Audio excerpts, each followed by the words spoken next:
You have Studs Terkel in the room. I have his ashes. Uh-oh. Oh my, well, you know, that's he wrote an entire chapter just for you, a special bonus content chapter. What did he write? He wrote, well, I interviewed him at LACMA here, and he, after that, he said, what a delightful and exhilarating encounter it was meeting you.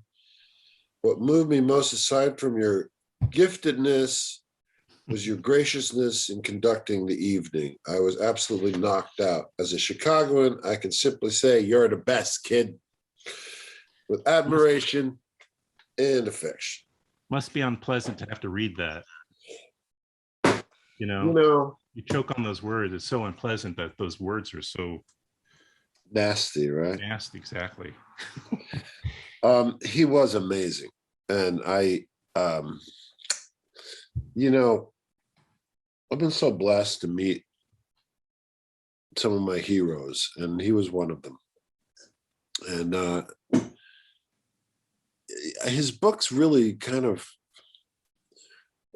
in college for me, kind of opened my eyes to the whole rest of the country. I grew up in New York City, and you know, New York City people are very, it's all about New York and everything else doesn't matter.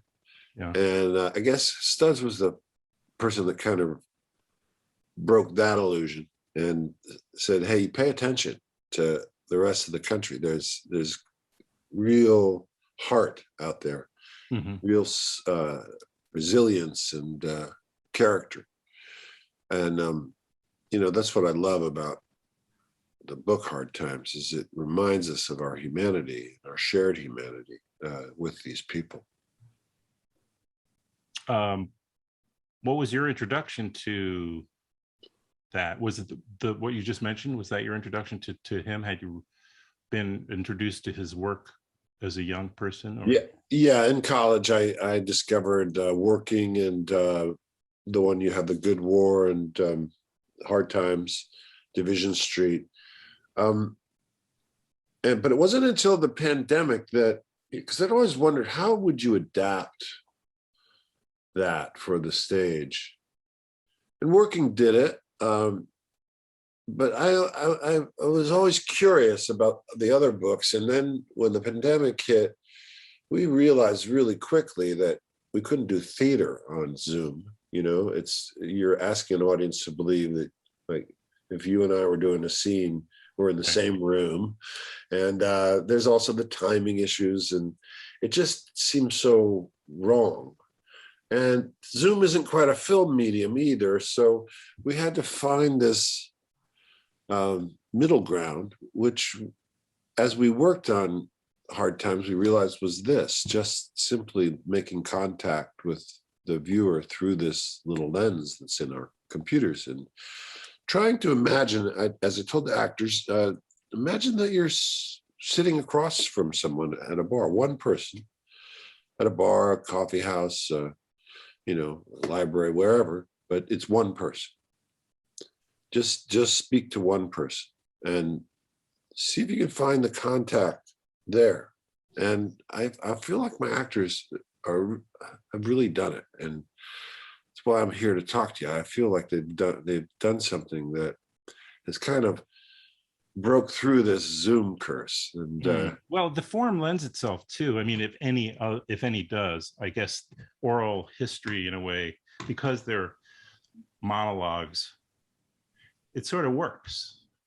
Yeah. I mean, already. So you could do a theatrical version, I suppose, or adapt it to the stage. But this, if anything's going to work, I think it does, because they are looking at you right in the eye, you know. Yeah.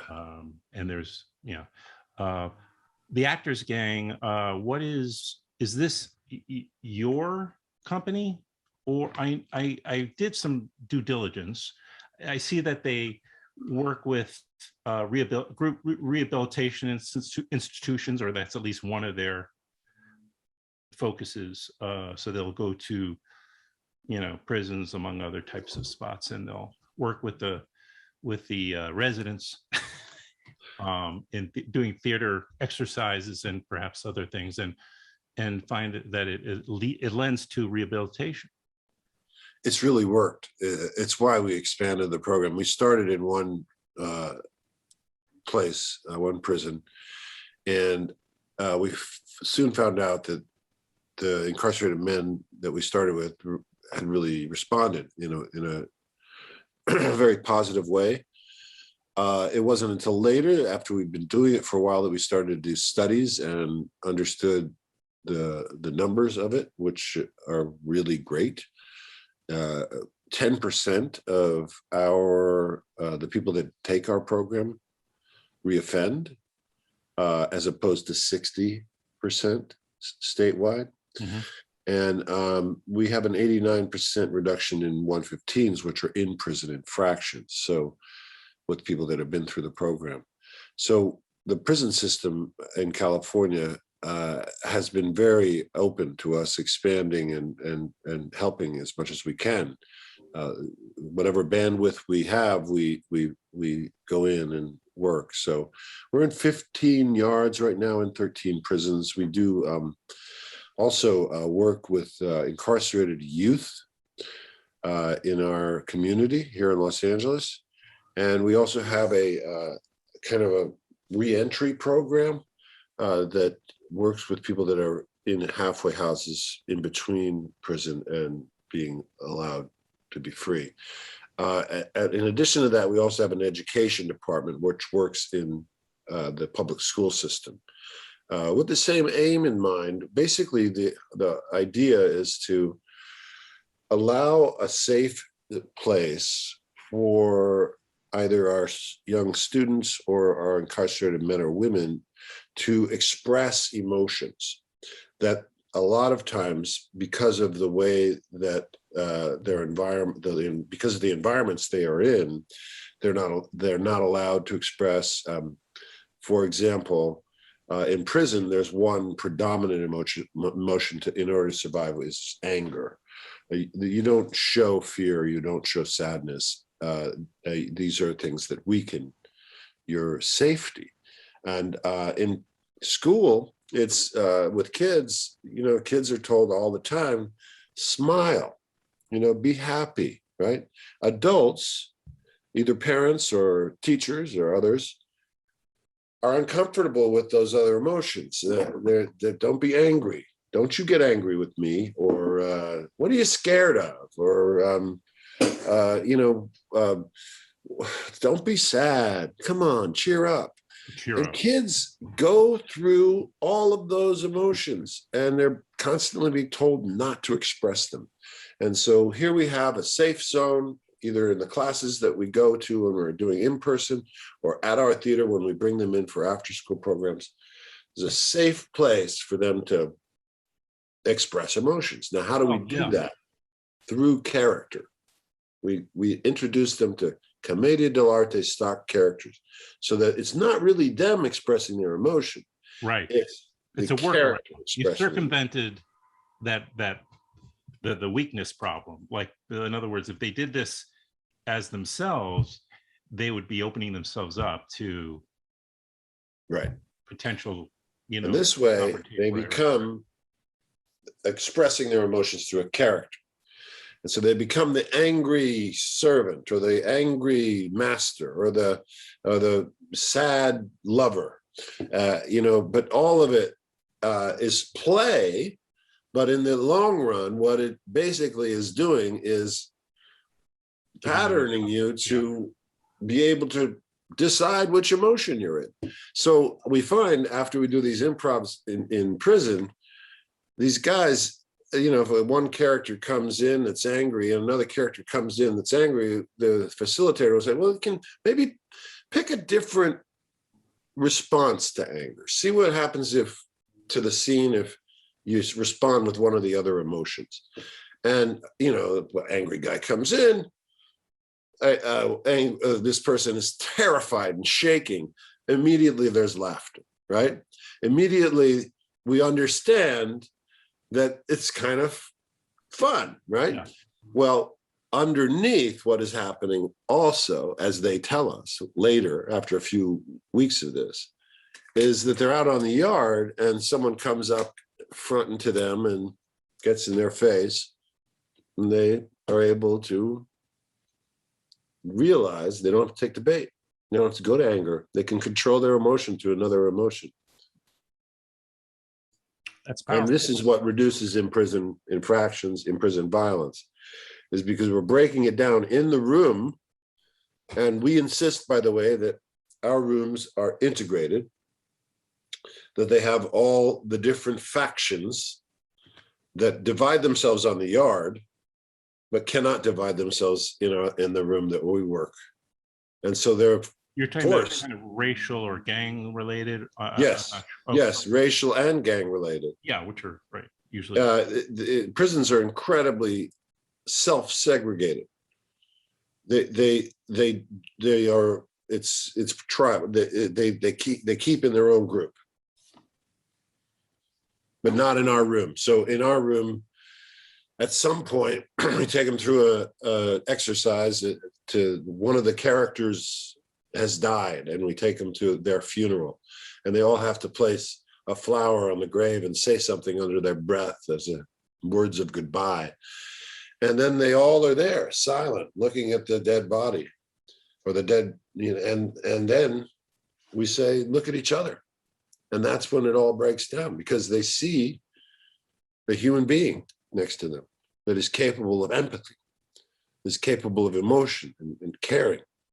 And as all of them are. I mean, I think we just tend to write off people like this. We tend to write off our children too, in our school systems. When you see that the first thing that is cut is arts programming and physical education, that's writing off your children, because if they don't have those key elements in their education, it's a lot harder for them to achieve something later in life.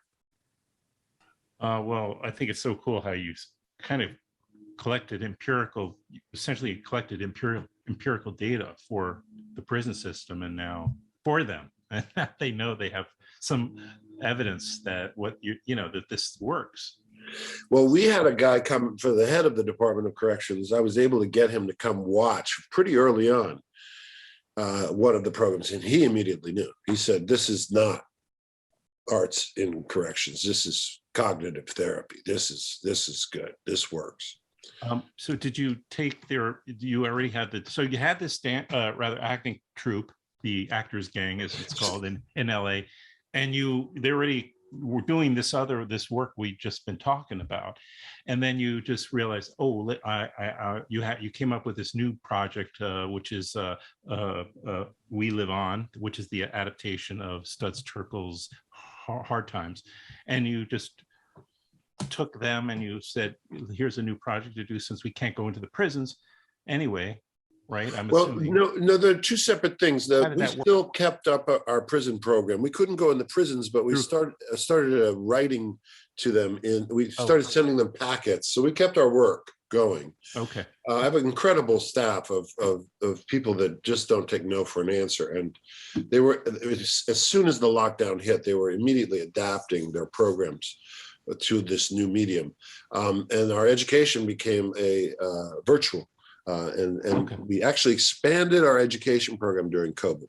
So, but no, as a theater company, we've been together since 1982. Wow. Jesus, 1982. What? Yeah. Yeah, we've been together for 40 years. Holy and so cow. we've toured all over the world. We've been throughout the United States, been in 40 states. We've been in 5 continents. We've done about 10 productions out on tour throughout the world. Our latest was right before lockdown hit. We were touring a show called The New Colossus in the United States. It was always theater first. It wasn't until I think it was 15 years ago that we started the Prison Project, Okay. And we've been I doing see. education programs since the early aughts. So we've been around for a while. It sounds like it, 82. But let's talk about, before we do run out of time, I don't know how much time we have. So I just want to make sure I do talk about We Live On in more specific terms. It's going to be, I see, having a bunch of, there's 3 parts. Actors rotate, your company rotates parts, correct? No, there's 30 actors. Okay. And they each do one part. Oh, they each have one character. Yes. Or person that they're. Yes, and there's 10 stories per show, per part. Part 1, part 2, part 3. But you can see part 3 first. You don't need the other 2 to understand what's going on. Yeah, right. I got it. Right. Unlike some other sequels, it's not quite a sequel. Yeah. Yeah, each one works independently, and it's they're all, my job as the director was to figure out which one goes after which one and how to make it flow. And yeah. Plus, you wrote some additional contextual language for with the actors. The actors, okay. There's about 8 stories out of the 30 that are written by the actors about their own relatives, about their own experiences. Those are really very moving. When part of my plan on it was, because everyone was in such a terrible place, being isolated by themselves, not being able to be in their community, working with other people face to face, I encourage my actors to reach out to people they've known, family members, and then to put the seed in their head, well, we can do something here with that. We can tell a story. If you want, reach back into your grandparents' lives, ask questions, see if you can figure out a story about your grandparents and what that would be. And so 8 of them really wrote these beautiful pieces that are a testament to Studs in a way, because they were basically doing the same thing that Studs did, and trying to figure out how to tell stories that are more close to home for us. People can find, I'll put the links at the end, but they can go through either your website, timrobbins.com. You can go through the Actors Gang or website. The Actors Gang, ideally. Actorsgang.com. Yeah. Right, and there's a place to get tickets. It gives you the whole schedule, so you can, a la carte, you can pick and choose what you want to see from there. Yes, and we do, the Thursday is part 1, Friday's part 2, Saturday's part 3. And then we do a marathon on Saturday. So part 1, part 2, and part 3, one after each other. And on Sunday, we do a repetition of all of them. So there will be ways. What? I said it's a lot of work. Like for what actors are used to doing. How many shows typically in a? Well, the Thursday, Friday, Saturday are live shows, but the others are taped from the live show. Okay. And in the future, we will have links, that you can watch at any time, but we're not right now. Okay. So to me, yesterday was, I think, the first day where the rent moratorium was lifted. So it's a little scary, not for me. I mean, I'm just speaking when I say it's a little scary. I mean, it's scary for this country because there's already we're already in a bit of trouble, to say the least. So the fact that the moratorium, these things are a little bit concerning, because we don't know where we're going to be, especially if the fall presents. And I don't want to put it out in the world, but I like to play with the truth. Call me nuts. That we could be in another major surge or something at this rate. And the play just sort of, there's a strong parallel between that time with those folks that wrote those or spoke those words were by and large living through the Depression. So it resonates. Most important thing, though, is that they survived the Depression. That's a good point. And Very good that's the point. reason we wanted to do it, because we felt it that about this time, since we started this a year ago, we felt that when this would be performed, that this would be necessary to remind us of a shared humanity that we have. I think that's the thing that I'm most scared about. Okay. You know, of course, yes, the rising homelessness is caused by eviction and the food lines we've seen, the desperation. But the thing that scares me the most is the division and the going into tribes, you know, putting down, you know, your markers and drawing your lines in the sand and across a whole wide range of subjects, and it's not healthy. Yeah.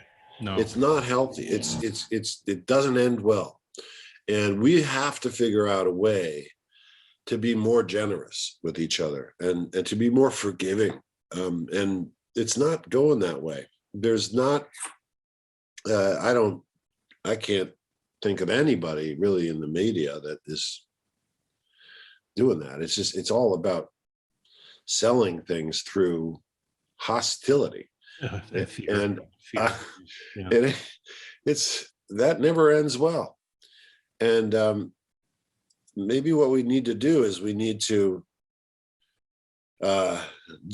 surprise ourselves. How so?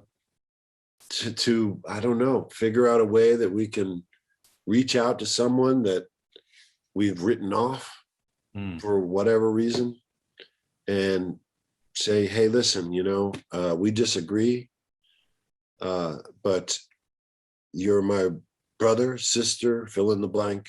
You're this to me. You're my friend, and I miss you. That needs to happen. And you know what needs to happen before that? Humility.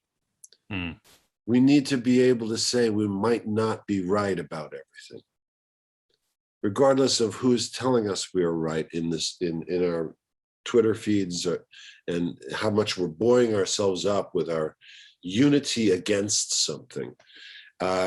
It's not going to end well. And I fear for the future of the country. I fear that I see. I'm looking at you, and I'm looking, and I'm saying, this is the guy from the War of the Worlds. Now he's in the basement under the steps with his. It just, that image came. Sorry, I didn't mean to get all. Well, joke. You know, I mean, you're saying something. But no, I understand. I apologize. That's all right. You actually drove something home when you were talking about that. There is, I mean, I'm probably just about everybody has a family member who exactly how you described it, and I've been sitting on that myself. So maybe I need to start to, use some of that humility you were mentioning. Of course, I mean, I could talk to you forever. I mean, but. People should they go to the Actors Gang site, right, to get the tickets? There's not, or is there even a more dedicated website to? It's www.theactorsgang.com, and you can go anytime and get tickets. We also have a pay what you can situation with this, so that if you're flat out busted and you want to see some live theater for wherever you are in the United States, that just go to our website and we'll figure it out. We'll get you in. Fantastic. I think I got through all the things that, I mean, were you going to try to do this last year on the 50th anniversary of Hard Times? That was a question I also jotted down just for a postscript type of thing, my own curiosity, because I know with COVID, it may have postponed this whole, maybe just. No, this was totally born from COVID lockdown. Anyway, okay. Yeah. Because it was that last year, of course, was the 50th anniversary of Hard Times, the original source, right? So just so happens. We live on. We live on. Thank you. And we shall. Thanks so much. My pleasure. Thank you. Yeah, this was a lot of fun. Have a good week ahead. Thanks, Adam. All right. Next time I'll play that.